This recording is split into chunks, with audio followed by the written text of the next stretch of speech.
Good afternoon and welcome to Healthy Lifestyle, an introduction to healthy lifestyle changes to support with weight management. Before we go ahead, we need to establish some gives and gets. Throughout the duration of this course, you will receive information, ideas and methods that can assist with weight loss, and of course the support needed to guide you through the process. All we ask from you is that you give us your time, your full attention, and your commitment to trying some of the options that we have discussed and advised.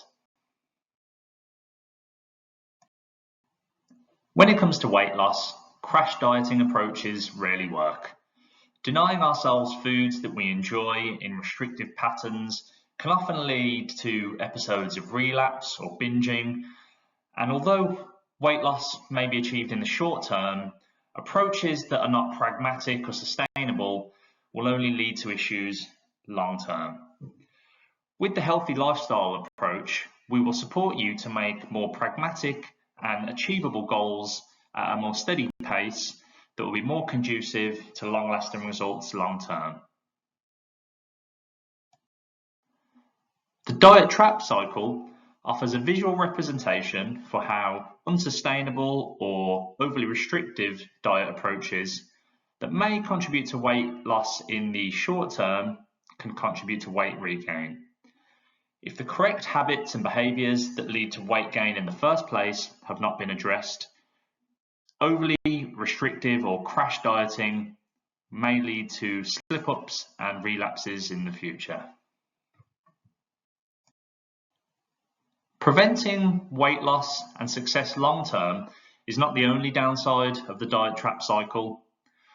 When trying various approaches and having little success, a real loss of confidence can occur. This can also come in addition with frustration around the effort that people put into these approaches with limited success, and also senses of self-blame, guilt, or shame, as people feel like they should or could be doing better, when the reality is it's the approach that is broken, not the individual.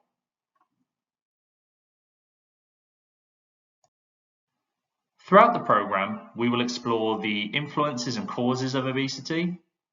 We will help individuals understand their own motivation and values and how this may affect the weight loss journey. We will help individuals to learn to recognize and manage physical and non-physical hunger. And we will give assistance with food choices and portions. Human beings eat for many reasons other than hunger. What we eat and why at any given time can be driven by a number of different influential factors, and it's important to recognize what these are. Most people will gain weight over a lifetime, and in fact, half of all adults in the UK are currently either overweight or obese. You are here following this program because you are pursuing weight loss, and each of you will have a different story about how you got to this point. We live in an environment currently which encourages us to eat large amounts of calorie-dense foods and move as little as possible. This has been described as an obesogenic environment, meaning an environment that contributes to obesity. Research has shown us that everybody can lose some weight with the right support. However, finding the right methods and approaches for each individual is what is important. Think for a few minutes about what meal you would have tonight if you could have your dream meal. If there were no constraints or limits, what would this food be? And then ask yourself, what are you actually going to have tonight? And why are those options not the same, if so? The main drive for the consumption of food is physiological hunger, the need for energy or nutrition to sustain our body in our day-to-day life. However, there are various influential factors which can affect these choices. Health, food beliefs, and practical aspects such as time, cost, or skills. Availability can be a massive factor. What shops or restaurants may be near, what ingredients are attainable, what equipment or facilities do you have at home in your kitchen? Advertising will be an increasingly prominent influence in an ever more commercialized world, However, some of the most historical and well-established factors of food choice come often from family and culture. Alongside this, one of the big drivers of food choice is emotion. This can arise either as a result of negative emotions, with the pursuit of enjoyable foods making us feel better, or often simply through just boredom. The reasons why we may gain weight over a lifetime, similarly to food choice, is influenced by various different factors.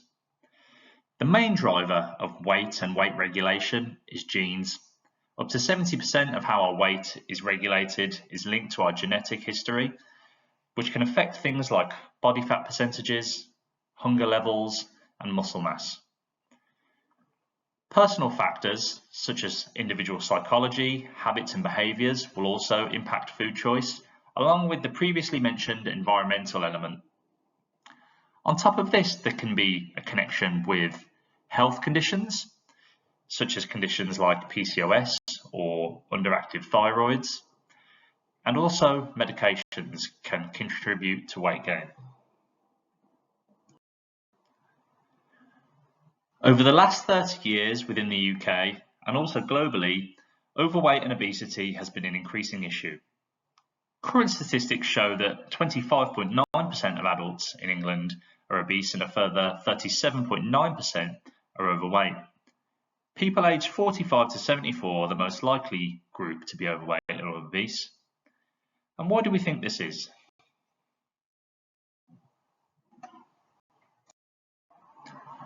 Early human beings were hunter-gatherers, and they had to burn a lot of energy just to obtain their food day to day. Humans in this period would eat what food they could when they could, and this programming is still similar to the biology we share today. The difference now is that the environment is broken as opposed to the individual. It is normal for a human being to consume food when they can see it and save that food for periods of famine or drought that may occur in the future. This is how the human body stores fat, to use the energy that we do not need in the present for the future. The difference with historic times and now is that we have an abundance of food, too much food, too easily available, and very little energy expenditure needed to go and obtain it. This contributes to an excess of energy and weight gain. High-fat foods and high-sugar foods were both essential for the hunter-gatherer in historic times. Sugar provides humans with a rapid burst of fast-acting energy that does not take long to digest, and fat would contribute to long-term energy storage through the deposition of stores in our body. This is why, over evolutionary time, human beings have developed a preference for both high-fat and high-sugar foods. And the hunger for these foods can be particularly strong after a period of fasting. So in between meals, avoiding large gaps can often prevent excessive hunger. The obesogenic environment is a significant driver for the overconsumption of food. In modern times, we're exposed to food more often and in more places than we would have historically, and ready-to-eat food is available everywhere.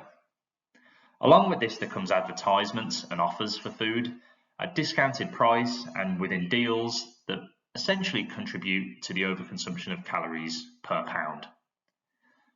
Along with this, cultural elements have changed. Portion sizes and plates have significantly increased over the last century, and what would be seen as a dinner plate in the modern times would be almost double the size of a dinner plate in the early 1900s. Along with this, the increase in effortless travel has significantly impacted modern people's sedentary behaviours. Energy expenditure is much lower than it would have been historically to the addition of easy travel, and along with this, the ability to obtain food has also increased, including the ability to have food brought to home, whether that be takeaways or supermarkets delivering. And overall, we are using less calories to get the food that we need.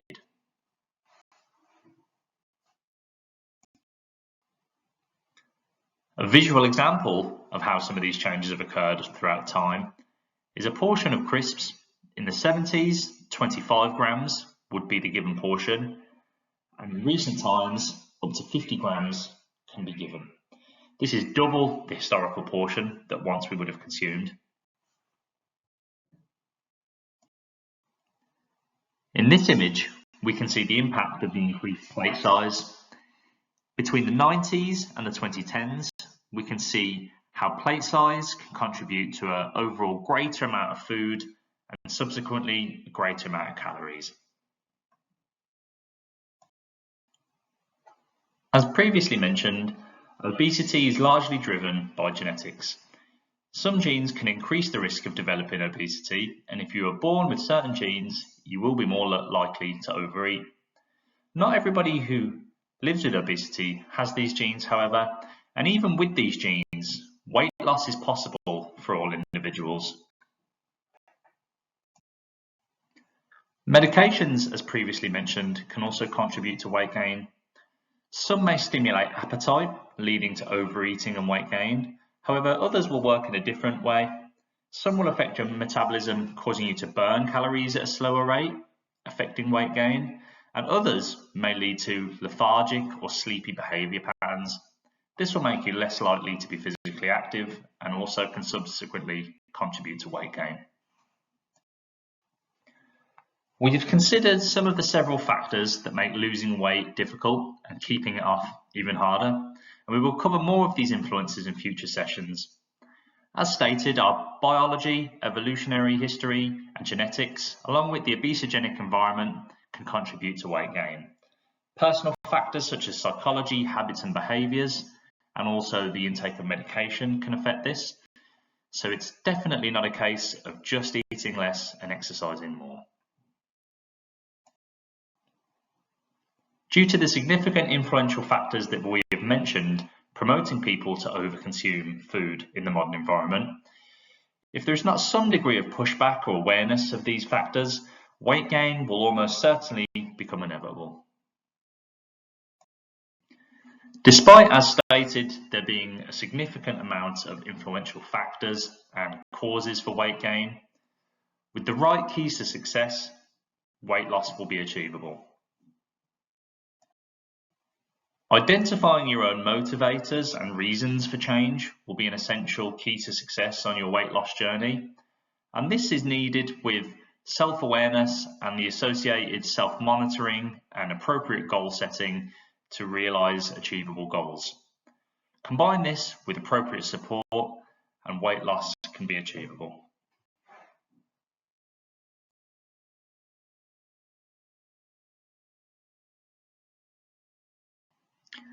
Motivators for weight loss are wide-ranging and will differ dependent on the individual. Somebody may want to lose weight to increase their mobility, to play with their grandchildren, or to be able to meet work commitments in a physically demanding role. You may want to lose weight for a special occasion, a wedding or another event, or simply just for personal health reasons. So consider how important losing weight is to you and how you would rate the level of importance on a scale of 1 to 10.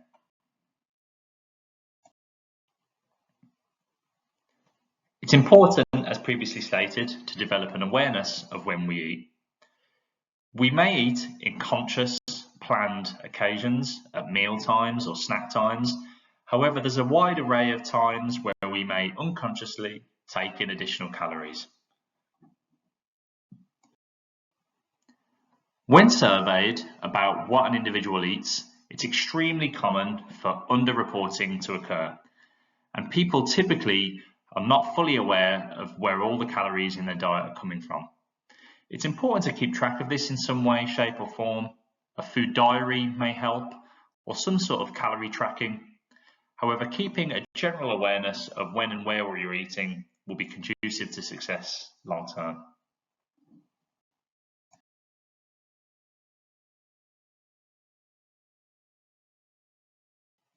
Self-monitoring and self-awareness of foods intake is important, but equally important is the monitoring of our weight itself. Various factors, however, can influence weight when it comes to the scale, including the time of day and day of the week that we may be taking weights. If you were to weigh yourself at the end of the day, your weight would be higher than in the morning. This can also be affected by if we've been to the toilet and general fluid balance. Therefore, when weighing, pick one day of the week and one time of that day. For example, every Saturday morning. This will help keep weights consistent and avoid any discrepancies amongst weights day to day. When it comes to goal setting, we should bear in mind the acronym SMART. This means that our goals should be specific, measurable, achievable, realistic, and timely. So for goals to be achieved and to be practical, they should involve small, realistic changes that an individual can write down and keep track of. Some sort of monitoring will be essential, as previously discussed, and between goals, we should build on progress achieved, or if there are difficulties or struggles with individual goals, reassess and implement a goal that is more achievable for next time. So consider now some goals you may set going forward. These may be focused on the diet side of our weight loss journey, or more linked to the physical activity and exercise aspect. However, ensure they remain SMART. Some examples of these goals may be ensuring regular meals throughout the day, if you have a history of skipping meals and then over-consuming on the evening, or limiting takeaways to once or twice a week, if you have a history of 4 to 5 a week. Similarly, a goal around physical activity may be set. If you walk your dog 2 days of the week, setting a third day as an achievable and measurable target could be an aim, or even signing up to a gym, a dance class, or some sort of water aerobics group that you've always wanted to attend could simply just be the first step on your journey. Along with healthcare professionals, it's important to identify a source of support a bit closer to home. This could be friends, families, work colleagues, anybody that's available to support you on your journey. It's important to consider that blame and shame will not help with this process. So people who tell you off for your choices or criticize or add negative connotations may not be the best choice. However, it's important to share your intentions with this journey with those around you, and naturally those who are supportive will rise up. Sharing times where you're feeling good or bad about your journey may allow for support from these individuals to get you back where you need to be and help push you forward on your weight loss journey. Group support, along with individual support, can help bolster and strengthen your abilities on your journey. Seeking out individuals on a similar path to you, whether that be weight loss itself or other health behaviour change, can be massively beneficial. This can either be through accountability, having an individual to check in with to ensure goals are being met or targets are being reached or even attempted, or even just encouragement when you may be struggling with a goal or a task, or just for general motivation on your journey. Seeking out others with a similar intent and similar goals to yourself can be greatly beneficial. To summarise, in session 1, we have explored the varying and complex factors that contribute to weight gain over the lifespan, including the obesogenic environment, why, how and when a human being may eat, particularly reasons outside of physiological hunger, personal motivation and values and how that may affect self-awareness, self-monitoring, goal setting and the overall weight loss process, and the importance of individual and group support.